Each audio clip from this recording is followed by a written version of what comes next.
les gars, il restait 19 minutes pour arriver à l'aérodrome sur le GPS, mais en fait, enfin à l'aéroport, mais en fait, je crois qu'on y est. Je vous montre ça de l'autre côté. Avant de passer au sujet principal de cette vidéo, je vais vous présenter un des meilleurs outils de pilote que je connaisse et que j'ai longtemps utilisé, comme vous avez pu le constater dans mes nombreuses précédentes vidéos. Il s'agit de l'application mobile Air Navigation, utilisée maintenant depuis pas mal de temps par des dizaines de milliers de pilotes dans le monde, aussi bien en aéroclub qu'en compagnie aérienne. C'est une référence dans le domaine. Je te parle d'une application qui existait déjà, je me rappelle, avant que je commence à voler, c'est-à-dire avant 2010, et qui n'a cessé de s'améliorer. L'application est présente sur Android et iOS, propose de nombreuses fonctionnalités. En effet, mon gros lolo, je te donne un petit aperçu rapidos. Avec les différents forfaits proposés, tu as toutes les cartes aéro, VFR, IFR ou ACI numériques au bout des doigts habituellement en papier. Tu peux zoomer, choisir d'afficher seulement certaines zones, certains points d'intérêt ou obstacles dans les filtres, avoir les notables en direct, etc. C'est super pratique. Tu peux te mettre toutes sortes d'alertes, que ce soit d'altitude ou de trafic. Les pilotes peuvent même se communiquer des annotations entre eux, comme des warning messages pour prévenir d'un parapentiste qui fait des ronds vertical terrain par exemple,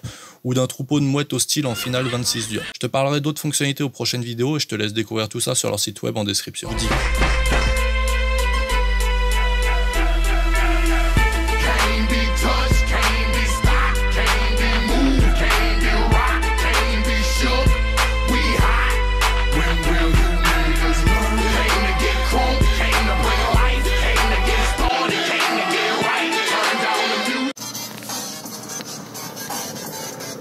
En fait, il y a déjà du monde partout, il y a déjà une queue de ouf.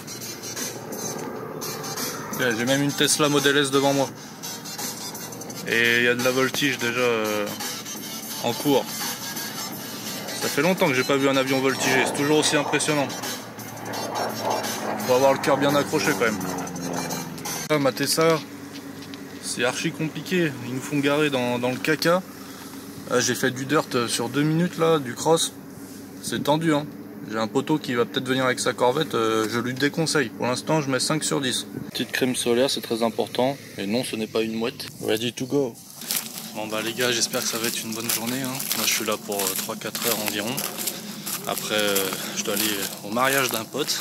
Donc, 2 univers différents. Ça fait quelques temps que j'ai pas vu d'avion comme ça. Avec le taf, j'ai pas pu vraiment me remettre là-dedans. Donc hier, je suis allé à l'aéroclub de Meaux. C'était déjà sympa de pouvoir revoir des avions, revoir des pilotes, tout ça. Mais là, un meeting, je sais pas combien de temps ça fait que je suis pas allé à un meeting. Plusieurs années, je dirais. Donc ouais, ça fait bizarre, ça va être super. Il y a un sacré programme. Sur le site, ils mettaient qu'il y avait des Warbirds. Alors, au début, je croyais qu'il y avait que ça, et puis j'avais pas descendu la page. Et en fait, t'as des avions de chasse, des avions de transport, enfin pas mal de choses. Alors j'espère que je pourrai en voir une partie vu que je suis pas là longtemps. Mais ouais, ça devrait être vraiment super. Ça fait bien longtemps, ça va me rappeler ma jeunesse.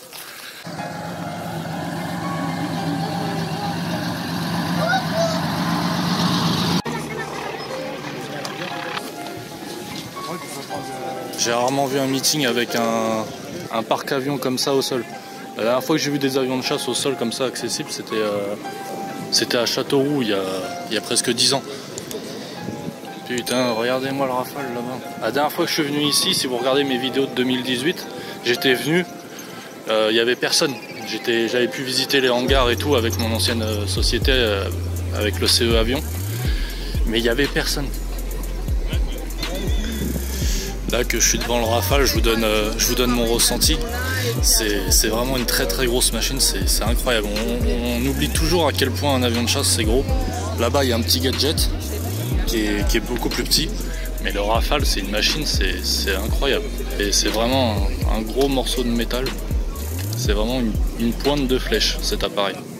C'est vraiment une des choses les plus impressionnantes que je connaisse, vraiment en vol. Et c'est vraiment quand on se retrouve devant ou qu'on entend le bruit qu'on se rend compte que c'est vraiment une arme de guerre et qu'on est loin d'un avion d'aéroclub.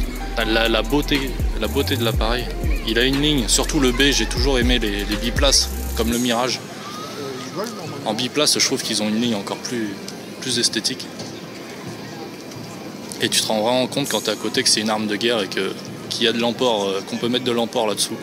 Alors là, de mémoire, bon ça fait quelques temps, mais je me rappelle plus trop, mais de mémoire, on avait 2 Snecma M88 Eco qui poussent chacun avec la post-combustion à peu près 7,5 tonnes de poussée, je crois, unité. Donc avec les deux, voilà, on approche les 14-15 tonnes.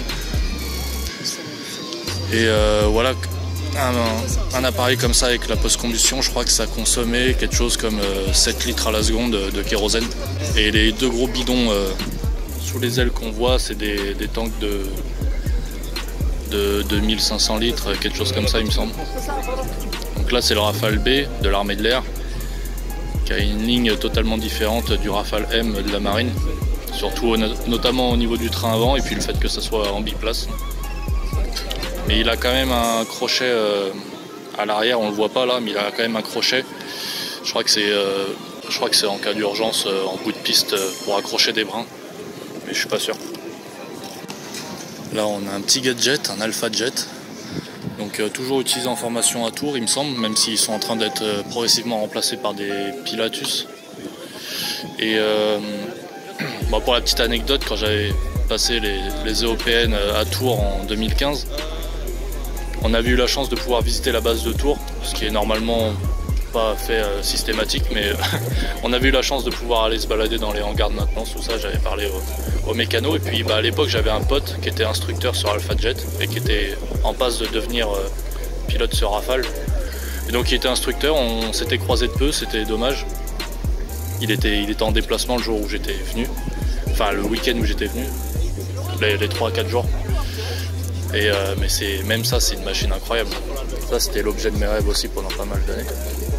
Sur tous les reportages que vous avez sur YouTube de formation à l'école des pilotes de chasse de l'armée de l'air et compagnie. Et donc le petit gadget là que vous avez en face, comme je disais tout à l'heure, je crois qu'il a été remplacé par ça là-bas. Je crois que c'est des PC12 ou quelque chose comme ça. Donc ça marche fort, mais c'est turbo propre. C'est pas un turbo réacteur. Voilà. Mais bon, mes infos sont un peu confuses, ça fait longtemps que je m'intéresse plus au sujet. Bon, par contre, il n'y a rien en vol, là je sais pas trop ce qu'ils font. Pour un meeting c'est un peu bizarre, il est presque midi je crois, et il n'y a pas un seul appareil en vol. Pour un meeting c'est chelou.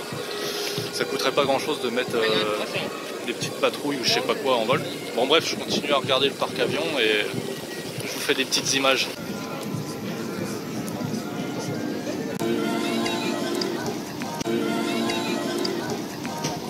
Regardez-moi la taille du bestiau. C'est un mastodonte, on dirait un tank volant, vraiment. Là on a un WT9 train en train. Et juste à côté on a le... Je sais plus comment il appelle ça, mais on l'appelle le petit Rafale de Nangis. C'est une construction amateur qui a quelques années maintenant et qui se trouve à Nangis. Donc c'est vraiment sympa comme construction, faut le faire quoi.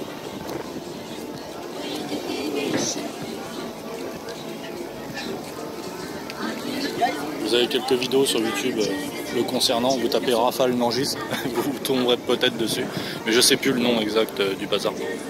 Mais il est vraiment sympa, hein. Faut le faire pour voler là-dedans. On dirait presque un drone de modélisme. Sacrée ligne. Alors par contre celui que j'attends le plus c'est le Mirage 2000, hein. C'était vraiment mon chouchou à l'époque. Entre les Peugeot 3008, 5008 des flics et ça, on peut dire que nos forces armées, nos forces de l'ordre ont été gâtées hein, ces dernières années. Parce que ça, mon petit gars, ça envoie un peu de steak. T'as une turbine turboprops, peut-être une PT6, je sais pas. Mais ils font directement la transition hein, avec le Rafale grâce à ça. Et franchement, je voyais pas ça aussi gros, hein. C'est vraiment énorme. Je voyais ça de la taille d'un très gros DR400, on va dire, d'un très gros Cirrus. Mais là, c'est vraiment colossal. C'est surdimensionné, j'aurais jamais pensé que ça faisait cette taille-là. On se rend pas trop compte en vidéo, mais pour vous donner une idée, la dérive là, la dérive est à 4 mètres, je pense. Alors, en fait, le Pilatus, je le voyais plutôt de la taille de l'ancien Epsilon de l'armée de l'air de formation. Je le voyais beaucoup plus de cette taille-là. Là, pour le coup, on dirait plus un avion léger de formation qui pourrait même se retrouver dans un aéroclub. Je le voyais plutôt de cette taille-là. Mais alors là, quand tu regardes l'autre à côté, c'est un monstre. Bon, c'est pas la même mécanique non plus.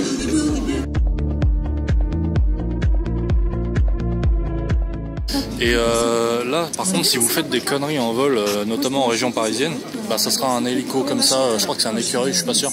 Ça sera un hélico comme ça, équipé d'un tireur de précision qui viendra vous accueillir. J'ai retrouvé un abonné, ça fait plaisir. Complètement déguisé Seconde Guerre mondiale. Je peux passer? Allez-y. Merci. Je vous ai reconnu. Et pourtant, on parle tellement reconnaissable.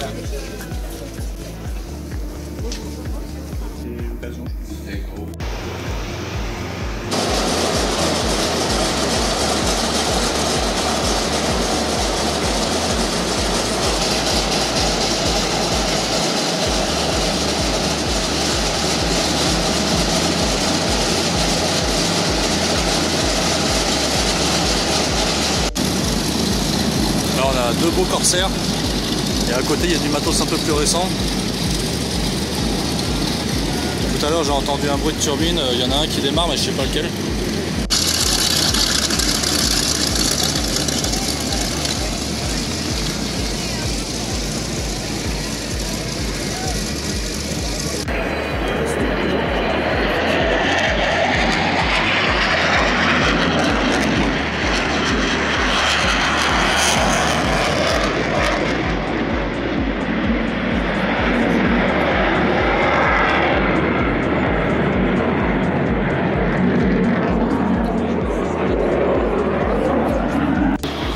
Tu dois en voir souvent en OPEX les A400M, non? Je suis revenu de Jordanie en A400. Ah ouais?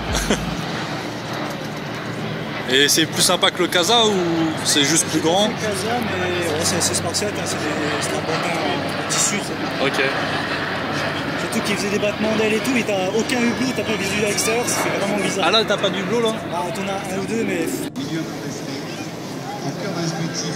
Il y a plein badin là.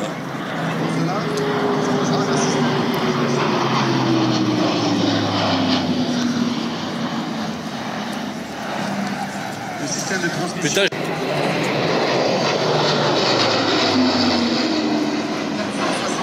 C'est des fous. 4. Oh là là.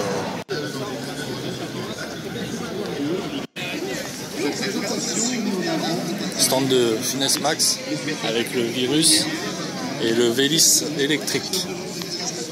J'aimerais bien faire une vidéo dessus un de ces jours.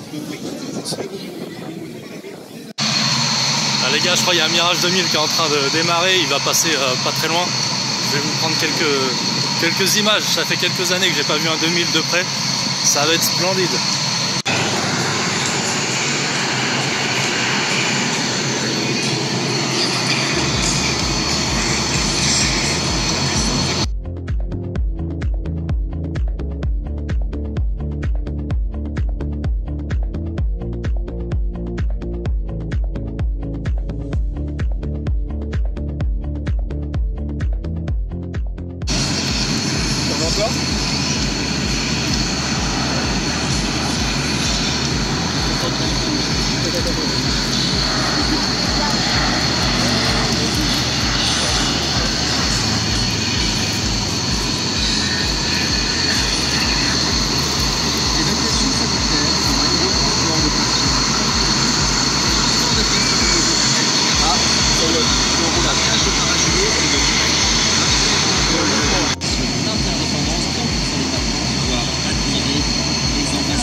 Voilà, il est au roulage. Alors c'est quoi? C'est un Mirage 2000 également.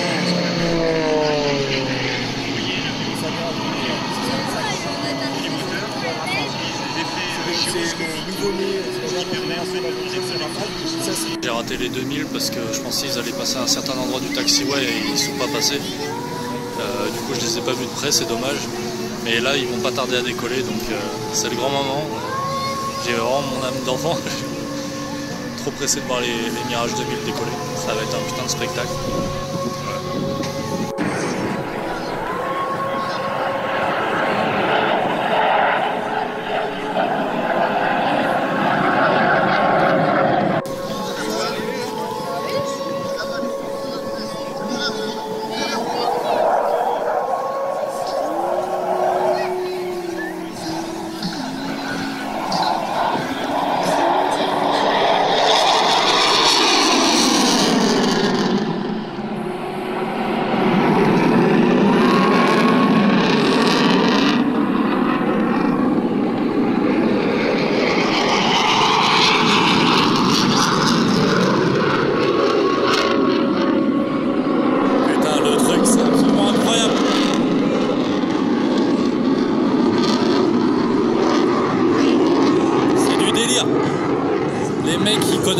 cœur le domaine de vol de leur avion, c'est incroyable.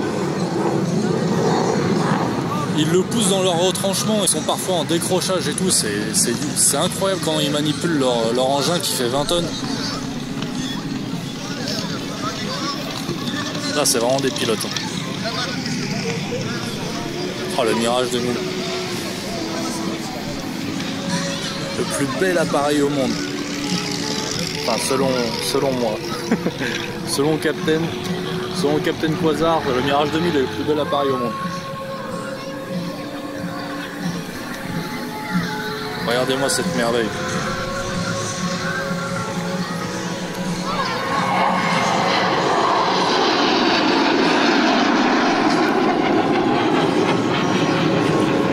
L'aile Delta, si symbolique des avions d'assaut. Il n'y en a pas énormément hein, des avions à aile Delta. C'est ce qui fait la particularité du Mirage 2000. Ce qui lui offre un comportement en vol assez particulier. Il est assez à l'aise à basse et à grande vitesse. Enfin, désolé pour le cadrage un peu pourri, j'essaye d'apprécier aussi avec les yeux.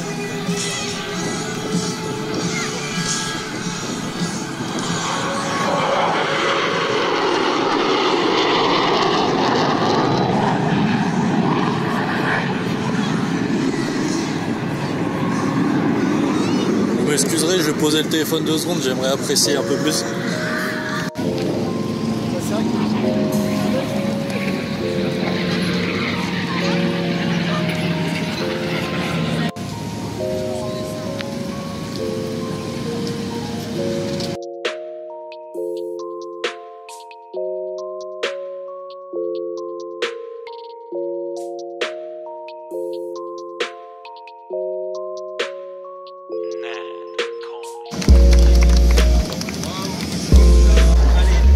Merci pour le vol, merci Instagram.